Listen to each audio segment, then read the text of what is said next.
Collinear vector पे काफ़ी question आए हैं और सेम कैटेगरी के 4-5 क्वेश्चन आए हैं। बहुत ध्यान से देखो, ये कैटेगरी ये 4 से 5 बार पूछी गई है। ध्यान से पढ़ना, पूरा टाइम दो इसको। और मान के चलो इस बार यही ऐसा ही क्वेश्चन आने वाला है।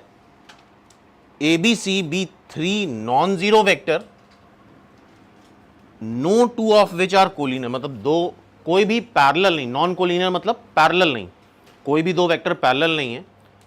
And the vector A plus B is collinear with C। इसका मतलब क्या हुआ, A प्लस बी, लेकिन A प्लस बी कोलिनियर है C केस का मतलब इसके पैरेलल है।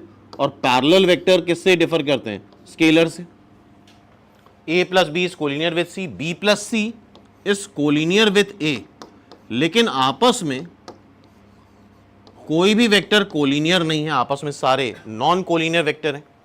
तो क्या इस डेटा पे एग्री हो, A प्लस बी अगर C के पैरेलल है तो ऐसे लिख सकते हैं, B प्लस C अगर A के पैरेलल है तो ऐसे लिख सकते हैं। ये पैरेलल वेक्टर का रिप्रेजेंटेशन है, मैथमेटिकल रिप्रेजेंटेशन। अब क्या कर सकते हैं, मैथ्स का मतलब होता है सिंप्लीफाई करना, चीज़ों को रिड्यूस करना। सिंपली जो हमें दिख रहा है दोनों को सब्ट्रैक्ट कर दो, फर्स्ट माइनस सेकेंड करो तो B कैंसिल होगा, A माइनस C आ जाएगा, lambda C minus mu A,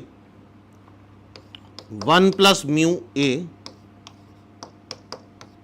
lambda plus 1C। ये क्या बता रहा है मैथमेटिकली, ये क्या बता रहा है, ये दोनों एक दूसरे के स्केलर मल्टीपल में है, इसका मतलब A और C पैरेलल है। जबकि क्या बोला गया है, no two of which are collinear, मतलब A B C में से कोई भी, ना तो A B के पैरेलल है, ना C के पैरेलल है, ना B A के पैरेलल, ना C के पैरेलल, तो A C पैरेलल नहीं हो सकते ना। इट मीन्स अगर ऐसा आ रहा है तो एक ही पॉसिबिलिटी है कि 1 प्लस म्यू को भी जीरो कर दो, क्योंकि ये गिवन डेटा के अगेंस्ट है। तो बताओ लैम्डा म्यू दोनों क्या आ रहे हैं, -1।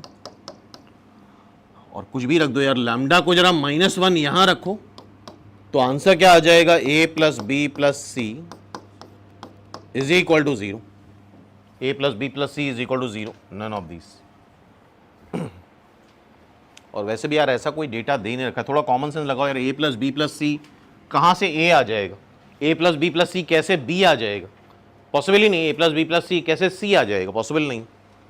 तो निमसेट वगैरह एग्जाम में ऑप्शन में बहुत दिमाग नहीं लगाया जाता, तो ऑप्शन से भी हम बहुत सारी चीज़ें सॉर्ट आउट कर सकते हैं, लेकिन उसके लिए एक अच्छा खासा एक्सपीरियंस चाहिए, ठीक है। तो क्या नेक्स्ट टाइम पे कैटेगरी याद रहेगी।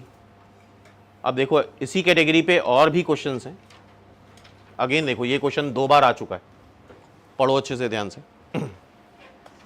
ABB3 non zero vector, again देखो पहचानो क्वेश्चन को, no of two are non